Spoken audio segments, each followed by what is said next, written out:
What's up, guys? Mike here at Trader at True Trading Group, and on August 5th, I'm starting the week red.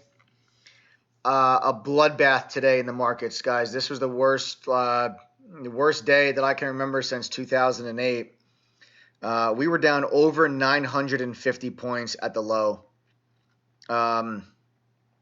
Just a terrible day. We tried to bounce a little bit going into the close. We've given all that back now after the bell in the after hours session. I started the day green, made a real nice trade in JNUG. JNUG was real strong this morning, and I caught a really nice move in that with the gold stocks doing really well. But guys, I'm going to start this video just with explaining to you what happened today, and why the market was down 900 plus points at the low.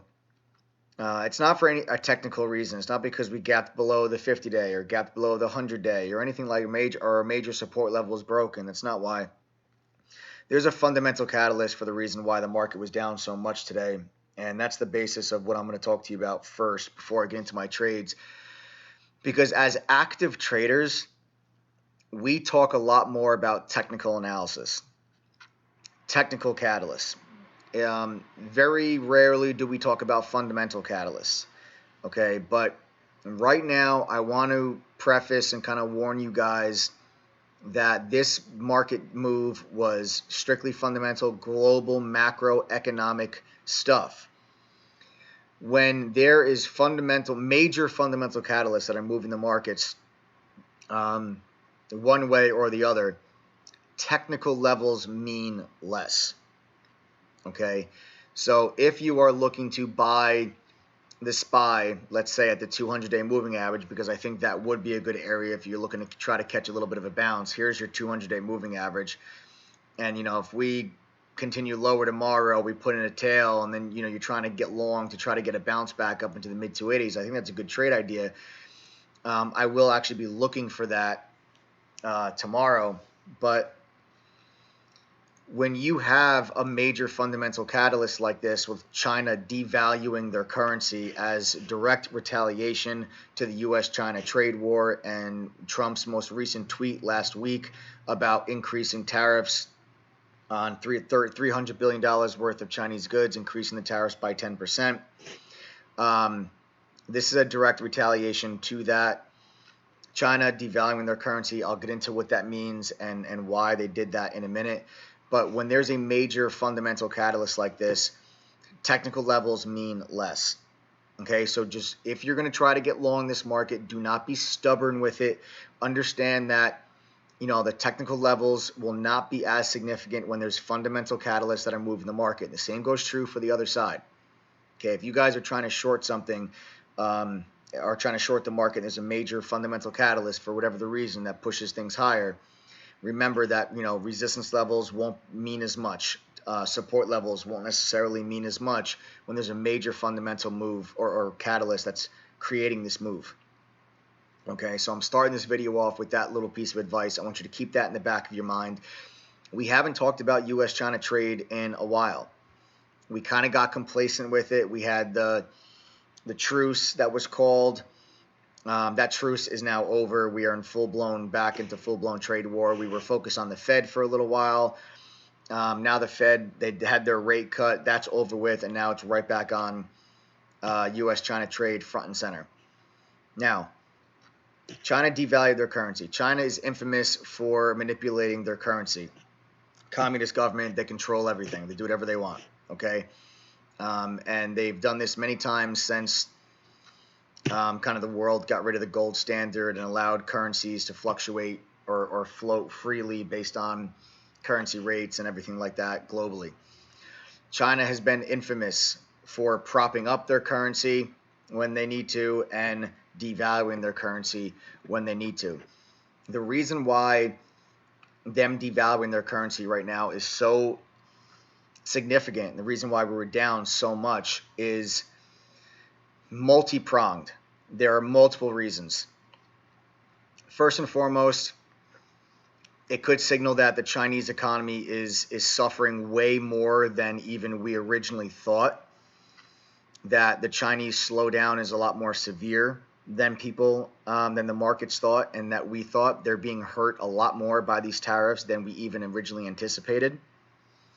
That's number one. Number two, reason why the markets are down so much is because investors are scared now that with China retaliating like this, and this is an aggressive retaliation, devaluing their currency, that Trump is going to react and go forward with the last and final round of tariffs that would put tariffs on all Chinese goods. Any good that says made in China, that's going to be directly hit, that the consumer will feel that directly. The last round of tariffs, I think it was Morgan Stanley came out with a report today that if Trump went through with the last round of tariffs, that they see a recession within 3 months. I mean, 3 quarters, 3 quarters. Now, maybe, is that true? Yeah, maybe. But take it with a grain of salt, because economists and analysts have been calling for that since the word tariff first came out of Donald Trump's mouth. And their very first round of tariffs were implemented. People said this is going to crush the economy. We're going to get a recession. We're going to get a recession. Well, there's been multiple rounds of tariffs, and the economy has still seemed to push through. People are saying that maybe the final round could be the straw that breaks the camel's back. It's possible. Okay, it's definitely possible, but we won't really quite know for sure. But that is another reason why the markets were pushed down even further today, is because people are now fear that Trump will retaliate back with that last final round, and we're in a complete standoff. Another reason we're down big is because, guys, it really signals how far away the U.S. and China actually are on getting a deal. Okay, I mean, this is a major retaliation. We went from having a truce to all of a sudden we're adding 10% tariffs. Now China's devaluing their currency. Oh, and by the way, China said they're not going to buy any U.S. agricultural products. That's an issue because they've already agreed and they already said that they would. China is negotiating in bad faith. Just plain and simple. They have been throughout this entire process. The U.S. administration is trying to get them to agree to real change and real change since the WTO agreement in 2001. And China just, they refuse to. They're trying to get them to sign a deal that they would actually be held accountable for a lot of the intellectual property theft. This is not just about trade deficit and hey, buy more soybeans. That's not what this is about. This is about really actually changing the way that China conducts themselves when it comes to trade with the U.S. and with their global allies and partners. Okay, it's not just about buy more of our stuff. Okay, there's a lot more to it than that. And throughout this entire process, China has negotiated in bad faith. They've reneged on things that were previously agreed to. And now, once again, they already previously agreed that they would buy more agricultural products, and now they're not. Okay, so no real surprise there. This is why the administration is being so hard on China. Okay, I know a lot of people have their opinions on, I never get into politics when it comes to this channel. That's not the point of this channel. I will never share, political bias or anything like that. This is just, I'm talking to you guys directly in how it affects the market and how Wall Street views actions by the U.S. administration and by China. And this is the reason why that the U.S. administration has been so tough on China, is because they keep negotiating in bad faith. They keep reneging on things that they previously agreed to, and it's become obviously an issue, and is the reason why we don't have a deal. I've been saying I don't think we're going to get a deal for a long time. It doesn't make sense for China to cut a deal now, because they're going to wait as long as they can to the 2020 election to see if they think Trump's going to lose, because they think they're going to be able to negotiate a much more favorable deal for China if Joe Biden, Elizabeth Warren, somebody else, a Democrat president, is in the White House in 2020. They think that they'll be able to get a much more favorable deal, so they're going to wait as long as they can to see if they think Trump's going to lose. Trump's going to wait to sign a deal because he's going to want to be able to ride the coattails of a U.S.-China trade deal right into the 2020 election as the focus of his campaign. Neither party has any incentive to cut a deal right now. Doesn't make sense. Not going to happen. I've been saying it for months. And the action that you saw today by China devaluing their currency just further exemplifies how far away these two sides actually are to getting a deal. Okay. Now, when China devalues their currency, guys, it's really there's three main reasons why countries devalue their currencies. In this case with China, it's really to boost their exports. Okay, when your currency is devalued, it makes other countries with other currencies, it makes them stronger. It makes buying your exports more attractive because of their stronger currency. It's more attractive. Okay, that's what China is doing in retaliation to the tariffs to help make their exports more attractive to other countries. Okay, and it's supposed to should boost the economy for China. So that's what's going on. Okay, that is what happened here today, and those are just a handful of the reasons why we were down so much. This was a global sell-off. It was not just the U.S. This was the U.K. It was Japan. It was Germany, Italy. I mean, it was everyone. Okay, everyone was down, and they were down big today. So, what do we do tomorrow? Tomorrow, I think we go lower.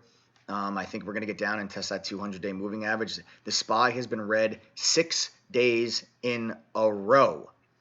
We made all-time highs.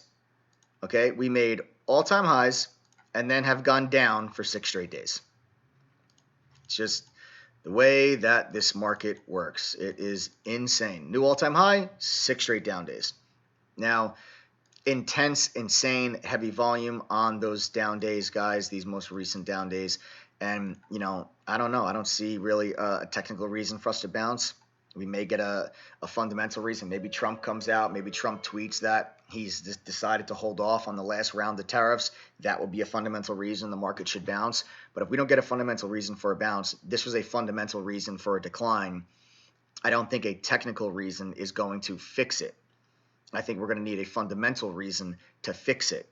So that's why I think we do go lower tomorrow. Maybe we get down and test this 200-day moving average, and then maybe you get a technical bounce off of that level, but it would just be, maybe a short-term trade, not necessarily a complete reversal back to all-time highs. Just a technical move is not going to do that. We're not going to get back to all-time highs without a fundamental catalyst. A technical move is not going to do it. Okay, or at least that's my opinion. All right, so let's get to my trades. I made a nice trade in JNUG today, and then I gave it all back and I went red. Let's talk about JNUG real quick. JNUG, guys, off the bell, we had the huge gap up, and then big explosive move right off the open. Really good volume on that push. Then we get our first pullback. I wait for our first pullback, identify my support level, and it was right here with the 23.6 Fibonacci level, met the VWAP and the trade line right in here, and I got long right here at 90.74. Take you guys to my trade announcements. Here you guys can see I'm long JNUG at 90.74 just before 10 a.m. Okay, very, very, very small risk on this trade, risking only 74 cents. There's the entry. All right, we pushed up here. I missed taking some profit off the table on this first push, but you guys can see after we got the trade line VWAP crossover, you can see this trade line started to become an area of support and pushed JNUG higher. I started taking some profits off the table. Right there was my first take profit. Okay, here, guys, 92.73. I sold 25% of my position. And then the bulk, half of my position, I sold at 93.55. Right there is the bulk of my position. I was holding on to one last piece, excuse me, in case we broke the high and continued higher. But couldn't quite do it. We rolled it over, and once we broke down below VWAP, I exited right there just in front of $91. Final take profit at 91.12. So profitable all the way around on this trade. Not a home run trade, but a decent trade. 90.74, got the bulk off at 93.55. So a decent trade, not a home run, but a decent trade. So I started the day good. I started the day off green. I made a little bit of money, and my thoughts coming into the day, guys, I was not expecting us to be down 900 points today. I don't think anybody was expecting us to be down 900 points today. And my gut feeling told me today, we were coming into this gap down. We had a global sell-off. I thought that off the morning, we were going to extend lower.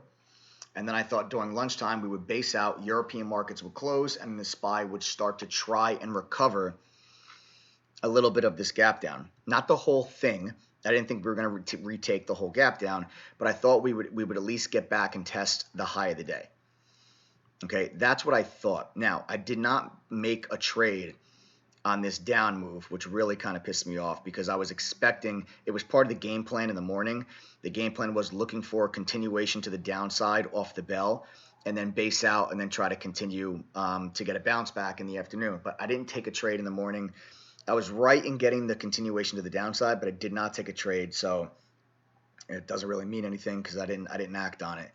But then I started to look for signs that we were basing out.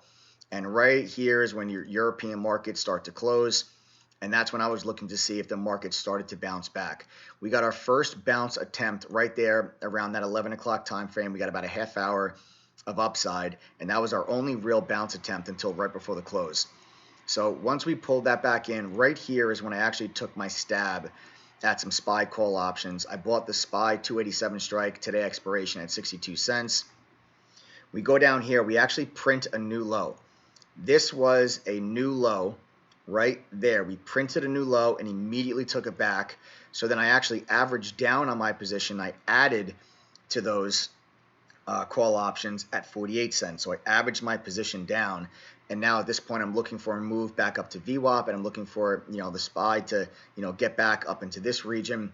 And it just was not happening. We rolled right back over, made another new low, and I exited those put options right there at 32 cents. So I took a hit on those call options, guys, and that erased all my profits from JNDog and brought me well into the red on the day. And that was my last trade of the day because at that point I'm saying to myself, I don't know what this market's going to do now. I thought we were going to bounce back. We didn't. We continued lower. I kind of felt like I was chasing it lower a little bit. Kind of felt like I was chasing it lower a little bit. Right here could have been a beautiful entry to the short side after you see that this little double bottom, acted as an area of resistance on the retest, and I could have caught maybe that down move, but I was just kind of shell-shocked a little bit of how weak we were today. And my main issue with today, guys, and kind of the reason why I think we also go lower is that there was no panic today. There was no panic. There was no capitulation selling. It was just steady selling all day long from open to close, steady selling. There was no moments where the SPY fell off a cliff. We would drop a point, trade sideways, drop a point, trade sideways, drop a point. I mean, that's what we did all day long. I would much rather see us get a roller coaster, coming to the summit of the climb and then crashing down. I'd much rather see that than a slinky going down the stairs. And today we got a slinky going down the stairs, which is actually is a bad sign. You want to see capitulation. You want to see panic selling because that's usually what indicates a bottom. And we didn't get any of that today. None of that today. So that's why I think we've got some more room to the downside. I'm going to look to see, I think we're going to get down and test this 200-day moving average. We'll see what happens, guys. But a red day here for me today. And there's much greater fundamental catalysts at play here than technical levels, support levels, and moving averages and all that stuff. There's a much bigger picture that I want you guys to start to focus on a little bit more because that's what's moving the market right now. Tomorrow is TGD Tuesday. Chat room is open, free for everybody. If there's ever been a day to come check us out, tomorrow's it, man. I mean, after you were down 900 plus points on the day, we got to see what's going to happen here tomorrow. I'm going to come back at it, ready to kick some ass and take some names and get myself back green from this red day today. So go to truetradinggroup.com, guys. Upper right-hand corner, you'll see a link. It says TGD Tuesday. Click that, fill out the form, register, and you'll get a link that'll give you access to the chat room for free for the whole day. So come, say what's up. Let me know you're from the YouTube community. I'd love to hear from you guys. Guys, give me a like, comment. I answer everybody's comments. Just comment below. Flick that little notification button. Subscribe. I'm always putting out content every single day. Tomorrow, again, chat room is open, free. I hope to see you guys in there, and we're going to navigate this minefield because today was an absolute bloodbath, and we'll see what happens here tomorrow. Take care, guys. I'll see you in chat.